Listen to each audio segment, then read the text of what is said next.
Take 3. So, di ba, kanya-kanya tayo karanasan sa buhay. Kanya-kanya tayo experience sa buhay natin. Tapos, minsan, kapag ang isang tao, halimbawa, di ba, kunyari lang ha, galing ka sa mahirap na, na buhay. Tapos, nakapagtapos ka, tapos, na-promote ka ng supervisor or manager. So, parang umiiba na yung mood mo dahil syempre may narating ka na.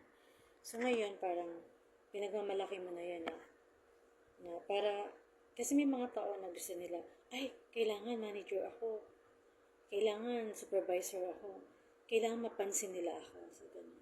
Tapos, ganito yung kita ko. So, ganun sila. Kasi, syempre, laki sila sa hirap. Pero hindi naman sa lahat. Hindi ako nagchichismis sa mga na-experience ko lang yan. Nakikita yan ng mga mata ko, sa mga testimony pag nagsisimba ako, tapos naririnig ko. So, iba ang perspective ng mga laki sa hirap na walang-wala talaga. Pero hindi naman sa lahat. So, yan lang ay katotohanan. Yung para bang, kasi ngayon lang sila nakaranas ng ganun. Kaya siguro ganun sila. Dahil kapag laki ka sa business, hindi mo yun ipagmamalaki. Kumbaga, humble ka pa rin. Ako, nasasabihan ako na mayabang. Kasi siga ako eh. Kumbaga, hindi ako demure. Yung parang hindi ako mainin kasi boyish ako eh. Eh, ganun talagang pagkatao. Hindi mo pwede ibahin yun. Kahit sabihin na nag-iba ka ng religion. Dahil, character mo is character. Kumbaga, magbago ka man, marami kang matutunan about sa mga words of wisdom, spiritually, or sa mga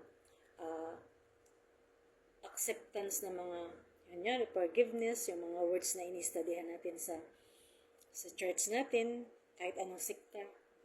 Pero yung in a way na pagkatao mo na babaguhin mo na ikaw yun, halimbawa, ikaw, inggitera ka, backstabbing ka,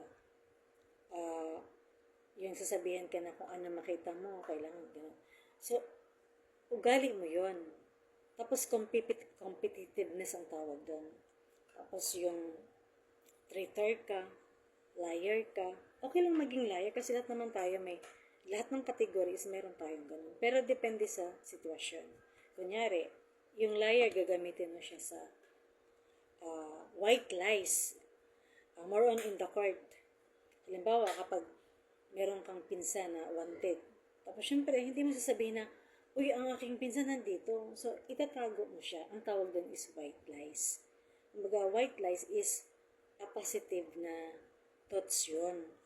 Ang pagiging liar naman, yung liar na masama. Dalawa kasi ang liar. Liar is masama, tapos liar in a good. So, ganun yan. Tapos yung envy naman, yung pag-inggit ng isang tao. Maraming bagay din yan. Kunyari, siya nagaganon dahil siya mahirap. Laki siya sa hirap. Kaya ganun siya. So, nagsalita siya na para bang ikaw compare ka sa kanya. Na akala niya, yung pinagdaanan niya, napagdaanan mo naman, na which is not good. Tapos may mga tao naman na insecure. Yung parang, halimbawa, nasapawan ka dahil matapang ka. Tapos siya, akala niya, yung tapang niya, yun na yun. Pero hindi niya alam na mayroon pa palang excess doon na mas matapang pa sa kanya. Kasi mayroon tayong bracket na alpha, pi sigma, yung mga ganun na mga tipong as in matapang. Eh ako, ang tapang ko pang malahara, malaking kasi Espanyol ako eh. Malahudyo ang ugali ko eh. So ganun ako. Even my papa, even my mom. Kasi may mga lahi sila eh. Hindi kami yung, dito lang kami sinilang. Pero yung blood ko is nananalaytay talaga kasi wala akong lahing Pinay. Baga ganun ang ano ko eh, camouflage ako eh. So, diba? So, hindi ako nagmamayabang ha. I'm telling the truth who I am. So, ang pagiging mayabang ng isang tao, yung sasabihin mo na ganito, ganyan ka, ganito, ganyan. So, yun. Ako, ini-elaborate ko lang kung ano yung tunay na pagkatao mo na ano ang karakteristik mo. So, hindi natin pinag-uusapan ang status of living kung mahirap ka man, kung mayaman ka, upper class ka man, middle class ka, o higher ka. So, ganun yun. Kasi ang pagkatao ko, hindi ako mababaw. I am so deep like Will. Malalim ako eh. So, diba? Sabi nga sa church namin, we are trying to be perfect. Baga, pero, Kasi yun ang tinuturo sa amin. We are trying to be perfect like Jesus Christ. Pero since I am a human being, di mo kailangan maging kagaya nila dahil sila ay perfect talaga sila dahil Diyos sila eh. Tayo, human lang tayo. Pero in a way na uh, maging righteous ka, just the right and the what is right, so magagawa ko yun. Kaya nga, when it comes to friends, I am so much picky talaga. Tapos very cautious talaga ako. Kasi pag hindi mo ka-level yung tao, kumbaga hindi ako namimili ha. Pero para sa akin, hindi ko pinapapasok ang mga tao na hindi din kalibil sa utak ko. Dahil mabibehind ka lang eh, ma-awkward ka. Kasi ang taas ng rate ng pagkatao mo eh. Kumbaga, hindi ako naghahamak ng tao. Sino ba naman ako, diba? So, para hindi mag-clash. So, ikaw na lang ang mag-iiwas. Kasi hindi mo siya ka-level, hindi mo kalidad yung aura niya eh. So, diba? So, ganun ako na tao. Kaya hindi ako basta-basta na tao. Kaya pag sinabing away, halimbawa, ako aawayin mo, suit ka ba sa pagkatao ko? Are you sure na fit ka sa akin? Dahil kapag hindi ka fit, tumigil ka. Dahil may mga tao na hindi mo kaya dahil gift yan pa. Baga, di ba, masabi nga, kanya-kanya tayo talent. That is gifted from heaven yun. Hindi yan chosen. Hindi yan destined. Kumbaga, gift yan para sa'yo ni Heavenly Father. Halimbawa, for example, si Manny Pacquiao, di ba? Ang lakas ng kamao niya. Pamatay tao yan pag tinira mo yung kaliwa niya, di ba? Kasi left-handed siya, hindi siya right-handed.